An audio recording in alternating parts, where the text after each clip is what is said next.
আসসালামু আলাইকুম দর্শক,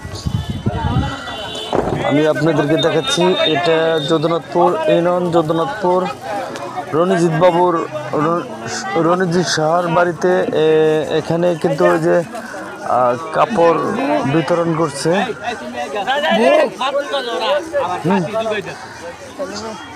তো আপনারা দেখেন, এখানে দেখেন যদুনাথপুর ইউনিয়ন সাবেক চেয়ারম্যান জনাব আজিজ মাস্টার সাহেব এখান থেকে কাপড় বিতরণ করতে রণজিৎ সার বাড়ির থেকে কিন্তু সরাসরি কাপড় বিতরণের একটা ভিডিও কিন্তু আমি আপনাদেরকে দেখেছি। তো দেখেন এখানে যুবদলের নেতা আজকে কিন্তু আছে, তো আমি আপনাদেরকে সেটা দেখাচ্ছি। তো আপনার ভিডিওটা দেখেন।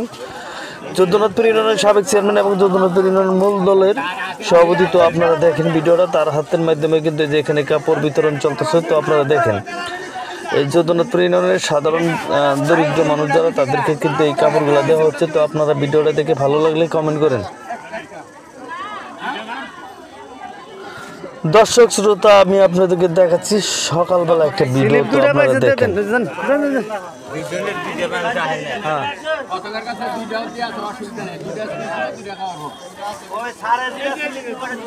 দর্শক বিন্দু, আপনারা দেখেন ভিডিওটা, অনেক সুন্দর একটা ভিডিও কিন্তু আমি আপনাদেরকে দেখাচ্ছি। তো আপনারা ভিডিওটা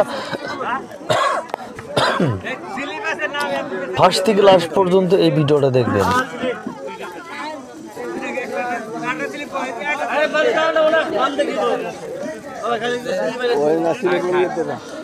দর্শক, আমি আপনাদেরকে দেখাচ্ছি যদুনাথপুর ইউনিয়নের জনাব যদুনাথপুর রণজিৎ বাবুর সাহার বাড়ির থেকে কিন্তু এখানে কাপড় বিতরণ করা হচ্ছে। কার হাতের মাধ্যমে? রণজিৎ শর্মা কিন্তু এখানে কাপড় দিচ্ছে। তো আর আছে যদুনাথপুর ইউনিয়নের সাবেক চেয়ারম্যান জনাব আজিজ মাস্টার সাহেব এবং যদুনাথপুর ইউনিয়ন মূল দলের সভাপতি আজিজ স্যার উপস্থিত আছেন। এখানে কিন্তু যে যুব দলের নেতা আজকে সহ কিন্তু উপস্থিত আছে। তো আপনারা দেখেন ভিডিওটা, আমি আপনাদেরকে দেখাচ্ছি।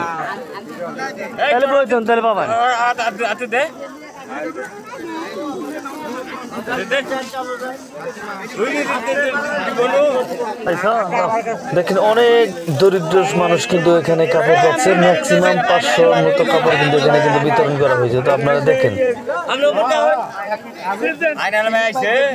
তো আমি আপনাদেরকে সেই ভিডিওটা দেখেছি, যে ভিডিওটা আজিজ স্যার রণজিৎ স্যার কিন্তু এখানে কাপড় দিচ্ছে, তার হাত দিয়ে কিন্তু পাবলিককে কাপড় দেওয়া দিতেছে। তো আপনারা দেখেন, এখানে আমি দেখেছি অনেক কিন্তু দরিদ্র মানুষ কিন্তু এখানে উপস্থিত আছেন অনেক।